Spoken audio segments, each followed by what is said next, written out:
bàធ្លាប់តែគេលឺគេនិយាយ jamais បាទចាហ្នឹងមានន័យថាម៉េចបាទចឹងជំរាបសួរអ្នកទាំងអស់គ្នាសូមស្វាគមន៍មកកាន់វីដេអូរបស់សាលា Let's Learn French បាទនៅក្នុងវីដេអូនេះដែរយើងនឹងមកមើលបាទភាគបន្តពាក្យព័ន្ធជាមួយនឹងទម្រង់បដិសេធអញ្ចឹងនៅក្នុងវីដេអូនេះដែរខ្ញុំនឹងលើកយកមកបាទទម្រង់បដិសេធមួយគឺ ne jamais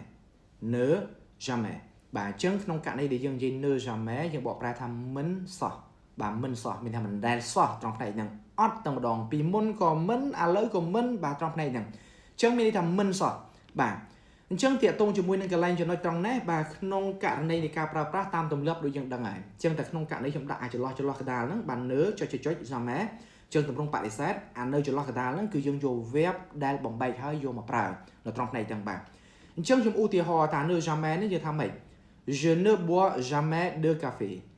je ne bois jamais de café អញ្ចឹងមានន័យថាអូខ្ញុំមិនដែលផឹកកាហ្វេសោះតែម្ដងអញ្ចឹងមានន័យថាពីមុនមិនដែលផឹកបាទចាឥឡូវក៏អត់បាទយើងបកប្រែថាមិនដែលសោះវាខុសពី ne plus ពីមុនធ្លាប់ធ្វើតែឥឡូវឈប់ធ្វើវាទៀតហើយប៉ុន្តែ ne jamais គឺអត់សោះតែម្ដងនៅត្រង់ផ្នែកហ្នឹងណាបាទអញ្ចឹងឃ្លាទី2ខ្ញុំថាម៉េច Mon frère et moi nous ne nous disputons jamais Mon frère et moi nous ne nous disputons jamais អញ្ចឹងមានន័យថាម៉េចមានន័យថាបងប្អូនប្រុសខ្ញុំហើយនឹងខ្ញុំបាទពួកយើងមិនដែលឆ្លោះប្រកែកគ្នាមិនដែលបានអីទាំងអស់ត្រង់ផ្នែកហ្នឹងមិនដែលមានទំនាស់មិនដែលអីទាំងអស់នៅក្នុងចំណុចហ្នឹងណាបាទអញ្ចឹងមានន័យថាបើយើងនិយាយទៅមិនដែលឆ្លោះគ្នាទេមិនដែលមានបញ្ហាអីទេនៅត្រង់ផ្នែកហ្នឹងអត់សោះតែម្ដងអញ្ចឹងក្នុងករណីដែលយើងនិយាយអំពីការប្រើប្រាស់ ne jamais បកប្រែថាមិនដែលសោះបាទខ្ញុំក៏អាចថាឃ្លាមួយទៀតខ្ញុំថាម៉េច je ne mange jamais de légumes je ne mange jamais de légumes អញ្ចឹងមានន័យថាខ្ញុំមិនដែលញ៉ាំបាទបន្លែទើតែសោះនៅត្រង់ផ្នែកហ្នឹងបាទអញ្ចឹងពីមុនក៏មិនដែលឥឡូវក៏អត់ដែរនៅត្រង់ផ្នែកហ្នឹងណាបាទ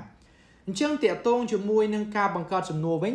ប្រសិនបើក្នុងករណីយើងនិយាយអំពី ne jamais វាផ្ទុយជាមួយនឹងអីខ្លះបាទអញ្ចឹង ne jamais ទម្រង់បដិសេធអញ្ចឹងវាផ្ទុយជាមួយឃ្លាស្របរបស់យើងគឺ souvent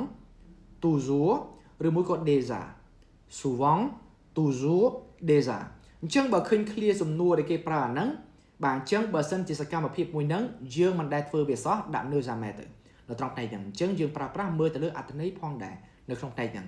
អញ្ចឹងតាក់ទងជាមួយចំណុចត្រង់នេះខ្ញុំឧទាហរណ៍បាទខ្ញុំថាម៉េចបាទ tu voyages souvent ចឹងមានអ្នកឯងដើរលេងញឹកញាប់គាត់អញ្ចឹងបើយើងដើរលេងញឹកញាប់យើងឆ្លើយធម្មតាមកបាទឆ្លើយថាខ្ញុំដើរលេងញឹកញាប់ចឹងទៅហ្នឹង oui bah je voyage souvent ចឹងមកប៉ុន្តែបើក្នុងករណីយើងអត់ដែលដើរលេងសោះ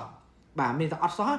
តែបើក្នុងករណីយើងដើរម្ដងម្កាលហ្នឹងយើងនិយាយតាមម្ដងម្កាលទៅត្រង់ផ្នែកហ្នឹងប៉ុន្តែទម្រង់នេះគឺខ្ញុំផ្ដោតទៅលើបាទមិនដែលសោះអញ្ចឹងបាទក្នុងករណីដែលគេសួរយើង tu voyages souvent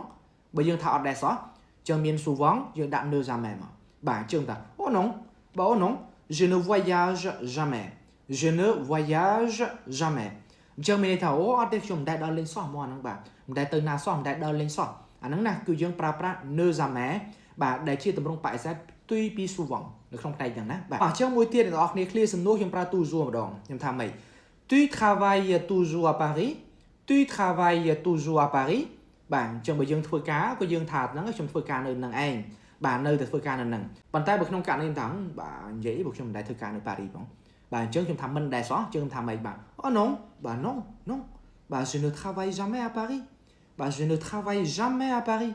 បាទខ្ញុំមិនដែលធ្វើការនៅប៉ារីសសោះហ្មងអាហ្នឹងអត់ដែរសោះហ្នឹងណាបាទ